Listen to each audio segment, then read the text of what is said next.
Hello, and welcome back to the second episode of Gimmicky Tech, the series where I waste my time explaining stupid casual tech options to people who probably want something a little more meta-relevant.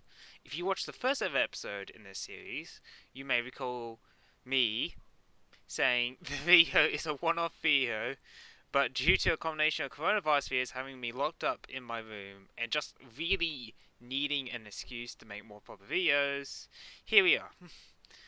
This is going to be fundamentally different from the first episode because I'm going to be focusing on a whole archetype rather than just some generic cards you can run in an archetypal deck. I'm going to be giving the archetype a brief rundown before showing off the builds of the deck that have their own gimmicky options, and for this episode, we're going to be focusing on everyone's favourite group of fallen angels, and no, I'm not talking about Pantheon Stocking. I'm talking about Darklords, a tech that I have way too much experience with, and I need something I was familiar with to start this series off. If you can't tell, I'm still reading off a script, and I'm still not comfortable doing that, if you can't tell, because reading back your own lines that you wrote kind of makes you go, why did I write that? Anyway, moving on. Darklord have a long and interesting history, and what I mean by that, I mean the deck wasn't even a proper archetype until 2016, because before that point, it was just a bunch of loose garbage with graveyard effects. The deck before the GX era only had two members, who weren't even Darklord cards until 2016. Thanks to the GX manga though, we would see the deck's first and only dedicated user. These cards from the manga eventually were printed for TCG players, and well, it was still unplayable, considering the first wave of cards still didn't have any dedicated back row cards, yellow searches. The deck's only play was to set up graveyard via Ukobak, I think that's how you pronounce it, until you have Can, especially on one of the few Dark Lords that allowed that, until you can treat summon either Osmodeus or Desire. Both of them were bad. The deck wouldn't become good until Destiny Soldiers stormed into the room, and, giving us a reason to play Destiny Heroes instead of Dark Lords, because, Drill Dark and Celestial were massive playmakers for the deck. So, yeah. Nevertheless, the deck became a weird control deck, focusing on summoning big monsters and using life points to recycle and use their spell traps in graveyard. The deck would later get two more cards that would help the deck with consistency and control via Flames of Destruction and Dual Overload. Konami then looked at these cards and went, okay, let's win the archetype now, and shout out 5 new Dark Lord cards for Rise of the Duelists, which we will not acknowledge for the rest of this video. I refuse to. Now with the history lesson out of the way, let's separate the good from the bad. When it comes to separating the garbage from the playable, it's quite easy. You just take everything that was printed before Destiny Soldier and throw it into the bin. And while we're at it, throw all the support from Rise of the Duelists in there too. Destiny Soldier support is completely different deck compared to its past cards, and therefore is not worth the time of day, but to give credit where credit is due, Superbia is the only pre-Destiny Soldier card you would run in the deck, due to it being a free reborn, and this is a good side deck card if you really want to fuck over an Arrow Mage player. Also, something I forgot to write down is that Darklord Zavada was also pre-Destiny Soldiers, I'm pretty sure, and you can run him as well if you want to run Nuke, but yet again, you can also play that new level 8 from that Rise of the Duel support. Yeah, and don't know why, Nuke is better over Piercing, but you can do that. As for Rise of the Duelist, you can run Runos of the Trap and Fusion, and then throw the rest of it in the bin. All it does is allow you to make an even bigger beat stick than Morningstar, while giving you more Field Swarm over a period of time, while Morningstar is a one-time deal.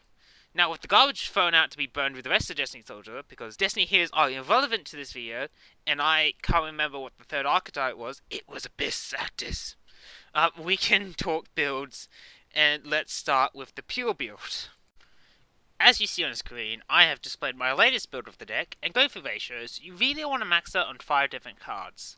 These cards being Nastin, due to it being an easy special summon, Ixchel, since is effectively your draw power card, Superbia, since it's a free reborn if you special summon it from grave, Banishment for being the voter of the deck that can also be used twice, once on field and once in graveyard if you can do it, And Contact, since it's the archetypal reborn that's also searchable. For everything else, the ratios are debatable and depend on what you feel comfortable with. You can run Amdusk at 1 or 0 since it only offers the ability to get a Darklord card out of your graveyard at the cost of 2.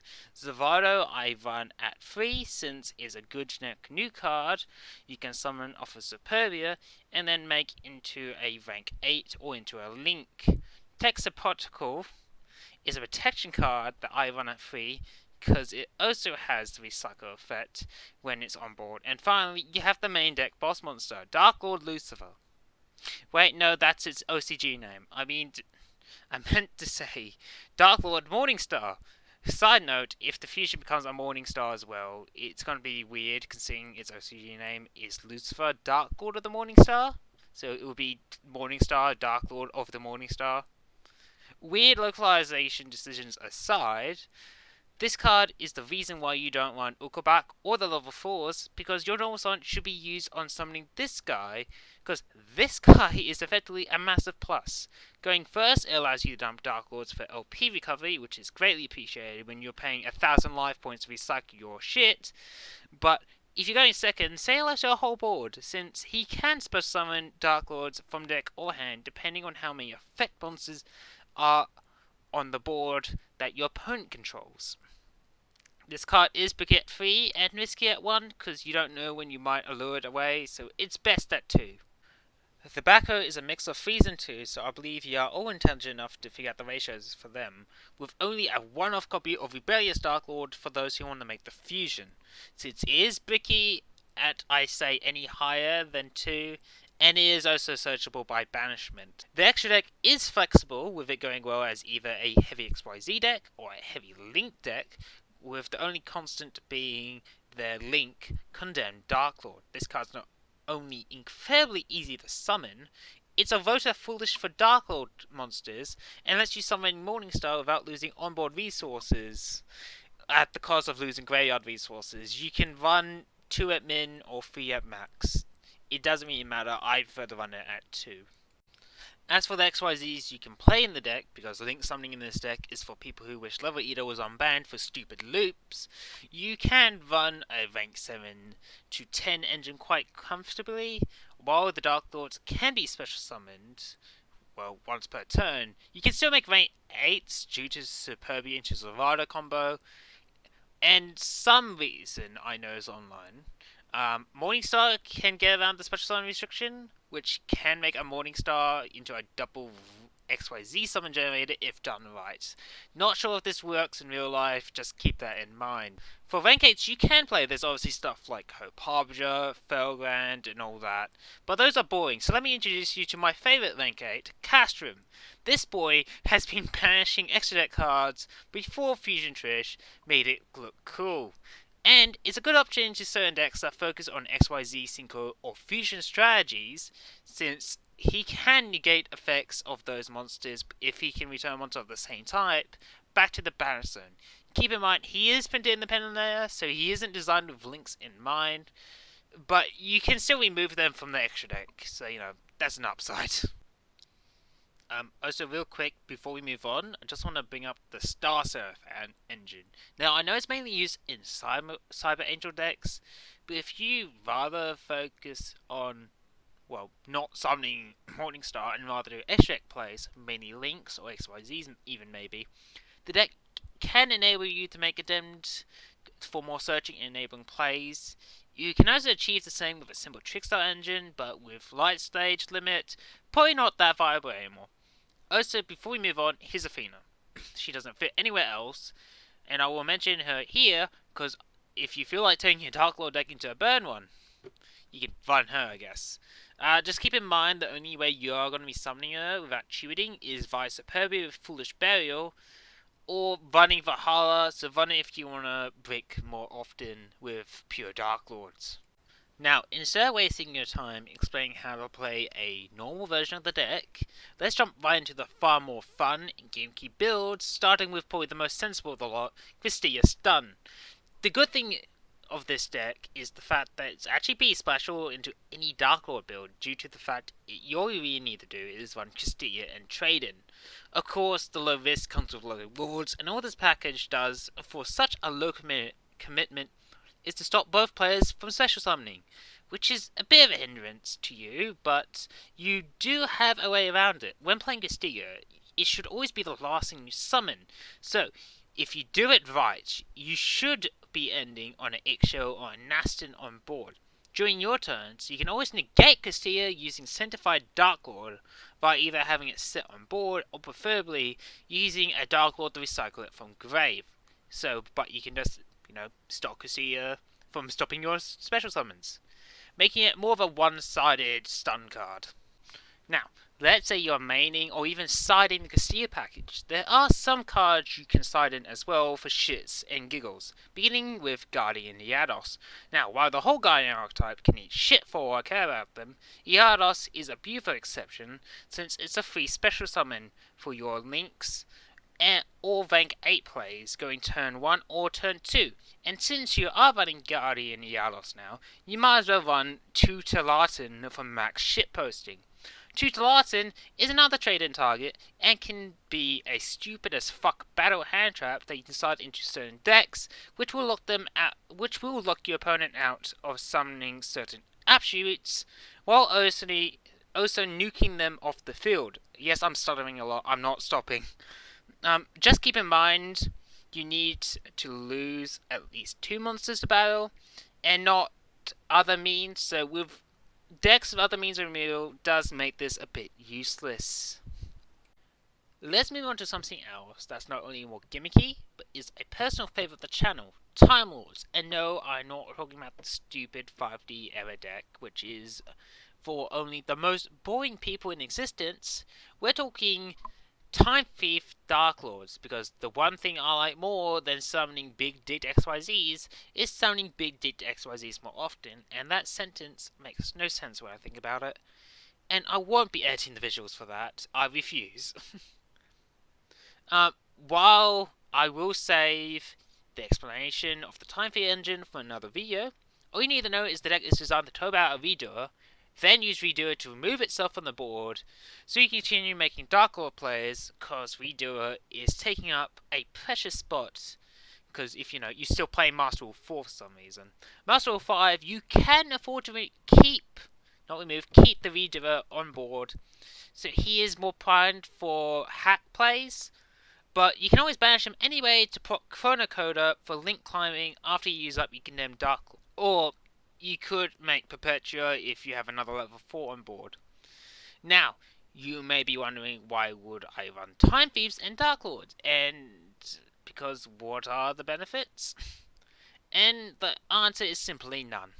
Outside of the Chronocoder play, there are also lure targets, but that's about it. Time Thief package for this deck offers nothing but another forms of nuisance plays, such as bouncing and stealing cards, so some may call it a bit of a gimmick, but hey, you're watching a video called Gimmicky Tag, you should expect that. Of course, you are limiting yourself to a 15 card engine, or package, either way you want to put it. That is excluding the extra deck, by the way. You can smoke screen into a pure Darklord build or Darklord Castilla stun build by taking out all the main deck Time Thief stuff. Moving on to a build that's probably a little bit more known, this is Darklord Lair, which is also the first case of the Darklord engine. The Darklord engine can be limited to a 9 card engine or a 12 card engine depending on the goal of the deck. If you are running 9, you're looking at Theos of Ixchel, Superbia, and Banishment, with the goal being, well, having more draw power, while a 12 card engine adds contacts, with it enabling Ixchel and Superbia as link plays, or maybe even rank plays depending on the deck. In this case, you want to be using Superbia and Ixchel so you have more targets for certain virus cards, while giving the deck more draw power. While I will be saving my layer tech options for another video, because I really want to talk about layer another period of time, you can see that I have already listed some options in the side deck, so feel free to try those while you wait for that video. Now, for the last build of the video, we have a Monarch deck which uses the 9 card engine. As you can see, this has no extra deck because this is a proper Monarch deck, and this deck focuses on summoning its mega counterparts of the Monarchs. The engine here is just increased draw power due to Pantheism still being at 1, but you can change it to a 12 card engine if you want to be able to recycle Tribute Fodder or you want to res Ether for some reason. Probably some heretical reasons, since it would enable rank 8 plays, but still no reason to do that since this is a domain lockdown build. Unfortunately, when you run the engine, you don't really have room for fun tech options, so I'll be saving the tech options for when I do Monarchs as its own separate video. Looking back at this script, I'm dreading all the editing I need to do, but I feel like it's worth it if it means more people can learn how to play Darklord, to be honest. The Architect may only be a handful of playable cards now, and can be horrendously slow and kind of bricky since the deck relies on the ability to get either Nastin or Ixchel on the board. The archetype has a lot of potential, and unlike Red Eyes, it's not wasted on stupid gimmicks, with each weather support. This comment was made before Rise of the Duel support was announced. I hope you all will be trying them out soon, with either the builds I mentioned or your own crazy builds. Just don't try to do Darklord extra deck Monarchs, or I will hunt you down for bastardizing Monarchs. Next time, maybe I'll do Time Thieves. Maybe. Just remember to subscribe when the next episode comes out, and check out my other content, such as An Idiot Plays Yu-Gi-Oh! And my discussion videos. Thanks for listening, and sorry that I stumbled a lot during this video, because I'm still not comfortable doing this. Especially when my roommate is in the next room over, and I know he's listening to me. So yeah, that's why I stumbled a lot. You probably heard me thumping my desk a couple times too, but I'm sorry. Thanks for watching.